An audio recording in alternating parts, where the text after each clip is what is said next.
Welcome back दोस्तों, welcome back to my channel Easy Commerce. मैं बहुत दिनों बाद एक वीडियो लेके आया हूँ आप लोगों के पास, जो है आपका कॉस्ट एंड मैनेजमेंट के ऊपर। कॉस्ट एंड मैनेजमेंट का एकदम फास्ट चैप्टर जो होता है इकोनॉमिक ऑर्डरिंग क्वांटिटी बोल के, तो वही इकोनॉमिक ऑर्डरिंग क्वांटिटी मैं आप लोगों के साथ आज सिखाऊंगा आप लोगों को कि क्या होता है इकोनॉमिक ऑर्डरिंग क्वांटिटी। ये जनरली सीबीएसई या फिर वेस्ट बंगाल बोर्ड का जो कैंडिडेट जो स्टूडेंट है उन लोगों का बीकॉम सेकेंड ईयर में रहता है। तो चलिए शुरू करता हूँ आज का video on economic ordering quantity. देखिए दोस्तों, इकोनॉमिक ऑर्डर क्वांटिटी क्या होता है। EOQ also known as economic buying quantity, मतलब ईओक्यू को आप इकोनॉमिक बाइंग क्वांटिटी भी बोल सकते हैं। ठीक है, it means the order quantity that minimize the total holding cost and ordering cost in inventory management. इसका मतलब ये है कि वही क्वांटिटी ऑर्डर करना चाहिए जिसमें आपका holding cost and ordering cost minimum हो।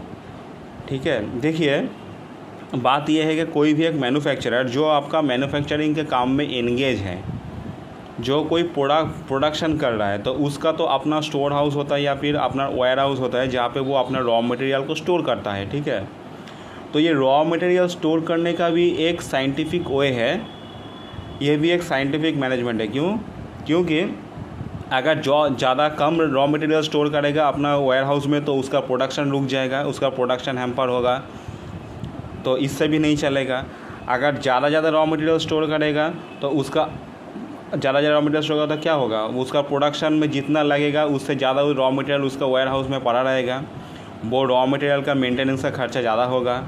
ठीक है, तो ये भी एक नुकसान है ज़्यादा स्टोर करने का। और कम स्टोर करने का नुकसान क्या है, कम स्टोर का नुकसान ये है कि उसका प्रोडक्शन रोक सकता है। तो कोई भी एक मैन्युफैक्चरर, कोई भी एक प्रोड्यूसर जो कुछ प्रोडक्शन करता है, उसको क्या देखना चाहिए, उसको देखना चाहिए कि उसको रॉ मटेरियल वही लेवल तक ऑर्डर करे जिस लेवल में उसका प्रोडक्शन नहीं रुके, जिस लेवल में उसका ज़्यादा रॉ मटेरियल गोदाम में पड़ा ना रहे या फिर स्टोर रूम में पड़ा ना रहे। और raw material ordering cost, raw material order का जो कॉस्ट होता है, ऑर्डर का कॉस्ट मतलब क्या होता है, आपका ट्रांसपोर्टेशन कॉस्ट हो गया। ठीक है, ट्रांसपोर्टेशन कॉस्ट हो गया, मतलब रॉ मटेरियल ले आने का खर्चा हो गया, ये हो गया आपका ऑर्डरिंग कॉस्ट। ठीक है, और होल्डिंग कॉस्ट क्या होता है, होल्डिंग कॉस्ट होता है आपका रॉ मटेरियल गोडाउन में रखने का खर्चा है। गोडाउन, अब अभी लोग बोलिएगा गोडाउन में रखने का क्या खर्चा है। गोडाउन में रखने का खर्चा यही है, एक गोडाउन का, अगर कोई गोडाउन आपका लीज़ में है तो आपको हर साल लीज़ देना पड़ रहा है उस गोडाउन के लिए। तो आपका लीज़ अगर गोडाउन के लिए आप दे रहे हैं, तो वो लीज़ का जो अमाउंट है वो आपका किस में आ जाएगा, प्रोडक्शन कॉस्ट में जाएगा।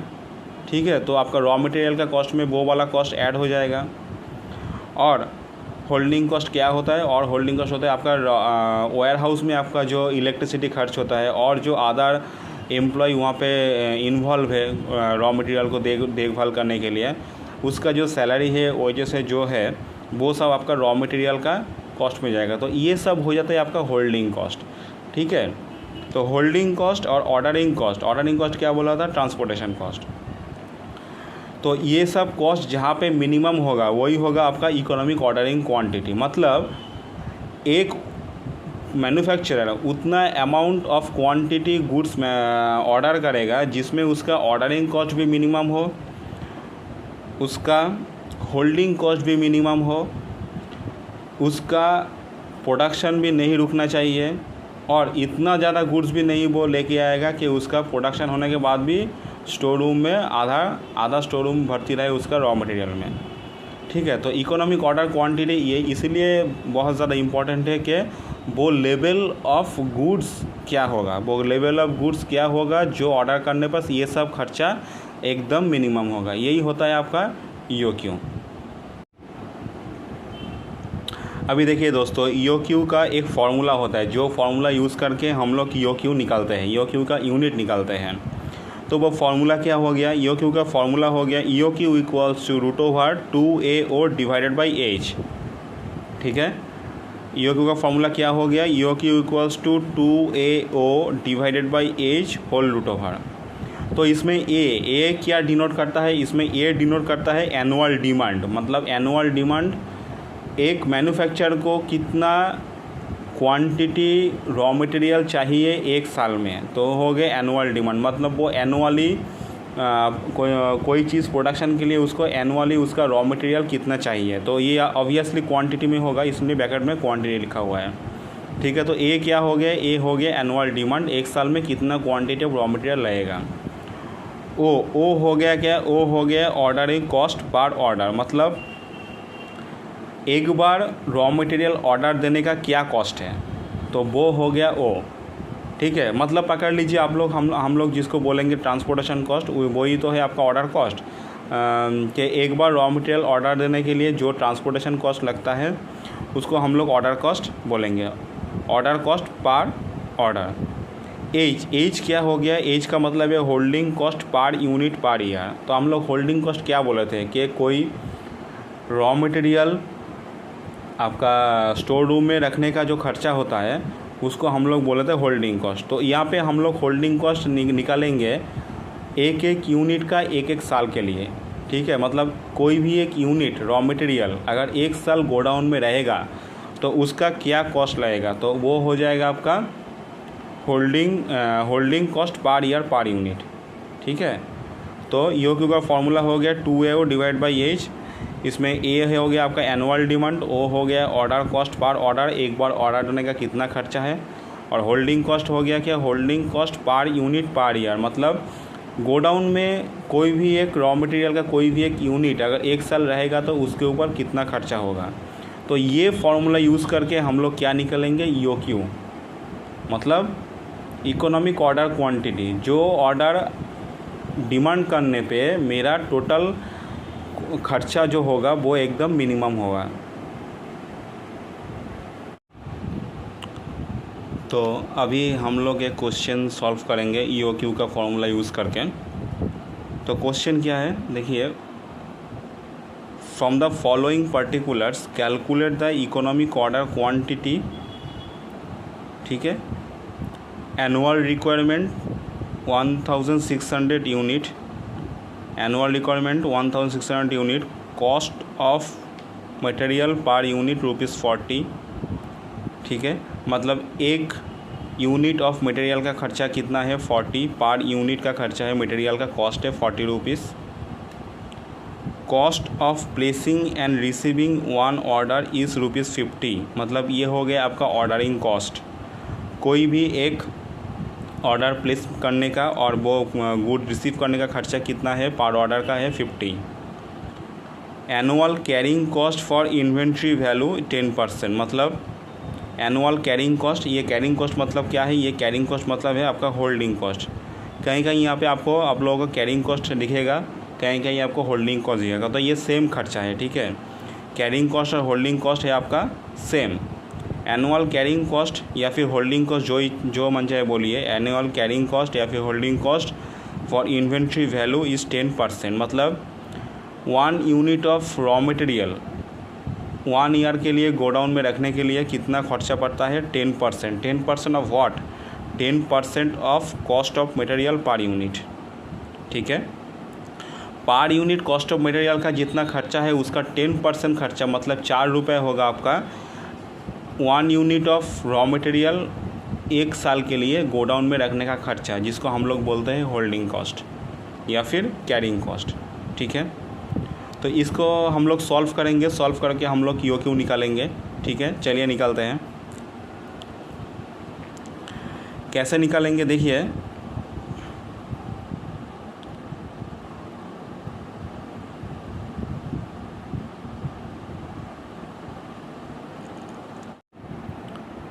तो देखिए दोस्तों, ये हम लोग ये जो क्वेश्चन है उसका हम सॉल्व किए। तो क्या आया, जैसे फार्मूला में था, क्या फार्मूला में था, EOQ cost √2AO divided by H. तो यहाँ पे हम लोग फार्मूला वाइज लिख लिए, √2 इंटू 2AO, मतलब 2 इंटू ए मतलब कितना हो गया, यहाँ पे ए मतलब हो गया आपका 1600 यूनिट, 1600 यूनिट। तो यहाँ पे हम लोग लिख लिया अलग से ए इक्वल्स टू 1600 यूनिट। तो यहाँ पे हम लोग ए का वैल्यू बिठा देते हैं 2 इंटू 1600 इंटू ओ मतलब क्या हो गया, ऑर्डर कॉस्ट पर ऑर्डर। तो यहाँ पे ऑर्डर कॉस्ट, यहाँ पे ऑर्डर कॉस्ट कितना हो गया, cost of placing and receiving one order is 550। तो यहाँ पे ओ हो गया आपका 50, ठीक है। तो यहाँ पे हम लोग बिठा दिया 50। तो ऊपर वाला पोर्शन जो था 2AO, 2 हो गया, ए हो गया 1600 और ओ मतलब ऑर्डर कॉस्ट हो गया 50 डिवाइडेड बाई एच क्या था, holding cost per unit per year. Holding cost या फिर कैरिंग कॉस्ट सेम है। तो यहाँ पे हम लोग मेरा एच कितना है, एच है आपका cost of annual carrying cost for inventory value is 10%, ठीक है। तो एच हो गया क्या, ये 10% जो है, ये 10% हम लोग किसके ऊपर अप्लाई करेंगे मटेरियल कॉस्ट पर यूनिट के ऊपर। मटेरियल कॉस्ट पर यूनिट कितना है 40, तो उसका 10% कितना होगा 4 रुपये। मतलब एक साल के लिए वह एक यूनिट गोडाउन में रखने का खर्च कितना होता है 4 रुपये है, ठीक है। तो यहाँ पे हम लोग बिठा दिए 4 इसका रूट ओवर। तो अभी इनको सिंप्लीफाई करके हम लोग मुझको क्या मिला 40,000 स्क्वायर रूट ऑफ 40,000, ठीक है। तो अभी हम लोग 40,000 के स्क्वायर रूट करेंगे तो कितना निकलेगा 200। मतलब अगर कोई मैन्युफैक्चरर ये कंडीशन में, ठीक है, ये कंडीशन मतलब क्या, इनका 1600 यूनिट लगता है एक साल में, एक ऑर्डर प्लेस करने में इनका खर्चा होता है आपका 50 रुपीज़ और एनुअल कैरिंग कॉस्ट होता है पर यूनिट के लिए अगर 10%। तो ये मैन्युफैक्चरर एक बार में 200 यूनिट का रॉ मटेरियल ऑर्डर करेगा, तभी जाके इसका टोटल जो रॉ मटेरियल रिलेटेड जो इन्वेंट्री का जो खर्चा है हर टाइम ये सबसे कम रहेगा, सबसे मिनिमम रहेगा, ठीक है। तो 1600 यूनिट अगर ये आपका एनुअल डिमांड है इसका, तो एक बार में ये 200 यूनिट वो रॉ मटेरियल लेके आएगा, तभी उनका रॉ मटेरियल रखने का जो खर्चा है वो सबसे कम होगा, ठीक है। तो हम लोग क्या सीखे, हम लोग सीखे कि EOQ कैसे होता है, EOQ क्या है।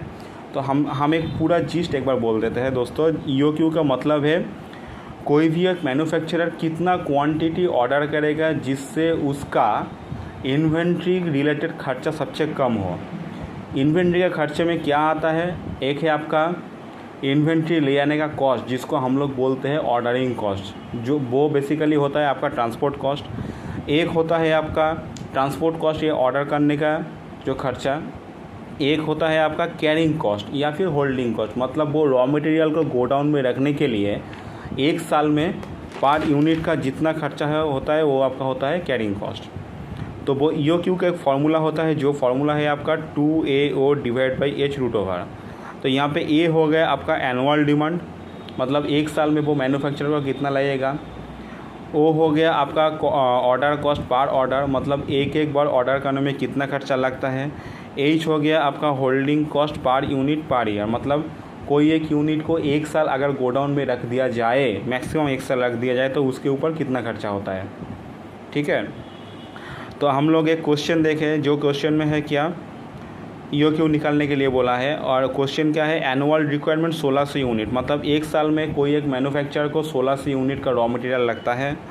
कॉस्ट ऑफ मटेरियल पर order cost of material per unit, और वो मटेरियल का एक यूनिट का खर्चा कितना है 40। ये देखिए, ये हो गया मटेरियल का कॉस्ट, मतलब कोई भी एक मटेरियल जो हम लोग लेके आएंगे वो मटेरियल का कॉस्ट क्या होता है मेरे पास, ठीक है।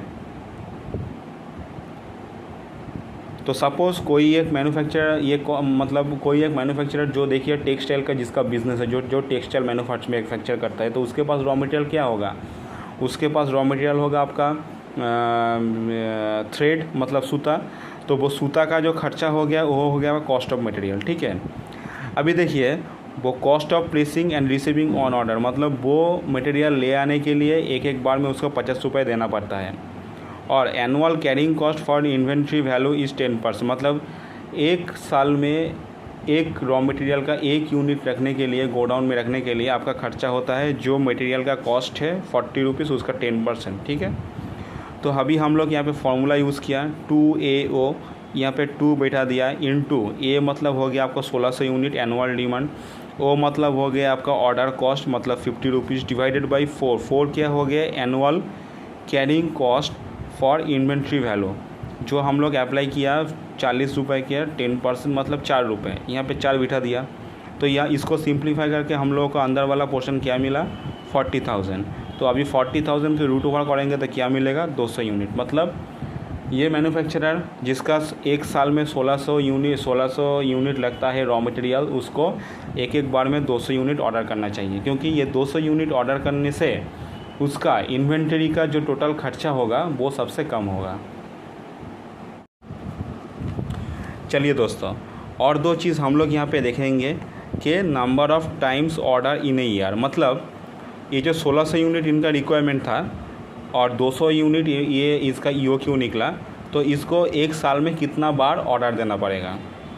तो इसका फार्मूला बहुत सिंपल है, annual requirement divide by EOQ। मतलब इसको एनुअली कितना लगता था 1600 यूनिट, और EOQ मतलब एक बार में कितना उनका EOQ था 200 यूनिट। मतलब 200 यूनिट उनका EOQ था और उनका एनुअल रिक्वायरमेंट था 1600 यूनिट। तो उसको कितना बार ऑर्डर करना पड़ेगा एक साल में 8 बार। ठीक है, तो ये हो गया आपका number of times order in a year. मतलब एक साल में 1600 यूनिट ख़रीदने के लिए उनको कितना बार ऑर्डर देना पड़ेगा 8 बार, क्योंकि EOQ 200 निकला है। अगर 200 करके वो गुड्स लेके आएगा तो उसका 8 बार उसको ऑर्डर देना पड़ेगा। ठीक है, नेक्स्ट क्या है टाइम पीरियड बिटवीन 2 ऑर्डर। मतलब 2 ऑर्डर के बीच में टाइम पीरियड कितना होगा। ठीक है, तो इसका हम लोग जनरली निकालते हैं मंथ में। तो इन मंथ्स में क्या होगा 12 मंथ्स इन ए ईयर। तो एक साल में 12 महीना होता है, ये हम लोग सब में जानते हैं। And divided by number of order in a year, मतलब एक साल में हम लोग कितना ऑर्डर दिए हैं। तो 12 डिवाइड बाई एक साल में हम लोग कितना ऑर्डर दिए, ये यहाँ पे निकलेगा हम लोगों का 8 टाइम्स। ठीक है, तो 12 divide by 8 times equals to 1.5 महीना। मतलब 1-2 ऑर्डर के बीच में गैप कितना होगा 1.5 महीना। ठीक है, तो यहाँ पे हम लोग क्या सीखे, हम लोग सीखे EOQ कितना है 200 यूनिट। मतलब 200 यूनिट अगर ऑर्डर करेगा तो कंपनी हमेशा बेनिफिट में रहेगा, उसका इन्वेंट्री मैनेजमेंट का जो कॉस्ट है वो सबसे हमेशा लो होगा। ठीक है, यहाँ पे हम लोग क्या सीखे, यहाँ पे हम लोग सीखे number of times order in a year. अगर 200 करके ऑर्डर करता है तो उनको कितना बार ऑर्डर देना पड़ेगा। उनका एनुअल क्वांटिटी है आपका 1600 को 200 से डिवाइड करेंगे तो 8 निकल गया, तो उसको 8 बार ऑर्डर देना पड़ेगा। ठीक है, time period between 2 order, 2 order के बीच टाइम पीरियड कितना होगा। अगर हम लोग महीने का हिसाब करेंगे तो कितना होगा, तो ऊपर में हम 12 लिख दिए। मतलब एक साल में 12 महीना, तो 12 लिख दिए, ऊपर में 12 लिख दिए, और नीचे हम लोग कितना लिखेंगे number of order in a year. तो एक साल में कितना बार ऑर्डर दिया 8 बार। तो 12 डिवाइड बाई 8 इक्वल्स टू 1.5 महीना 1.5 मंथ्स। मतलब 2 ऑर्डर के बीच में गैप रहेगा 1.5 मंथ्स का। ठीक है, तो ये हो गया। देखिए दोस्तों, ये हो गया EOQ का एकदम बेसिक लेवल सम। तो EOQ के ऊपर हम और भी 3 वीडियो बनाएंगे जो थोड़ा एडवांस में जाएगा। ठीक है, तो आप लोग मेरे साथ बना रहिएगा, हम 3 वीडियो जल्दी लेके आएंगे। और मेरा ये वीडियो अगर आप लोगों को पसंद आए तो मेरा चैनल को सब्सक्राइब कर दीजिएगा और बेल आइकन में क्लिक कर दीजिएगा, क्योंकि कोई भी अगर नया वीडियो आएगा तो आप लोगों को उसका नोटिफिकेशन मिले। चलिए दोस्तों, गुड नाइट, नेक्स्ट वीडियो में मुलाकात होगा।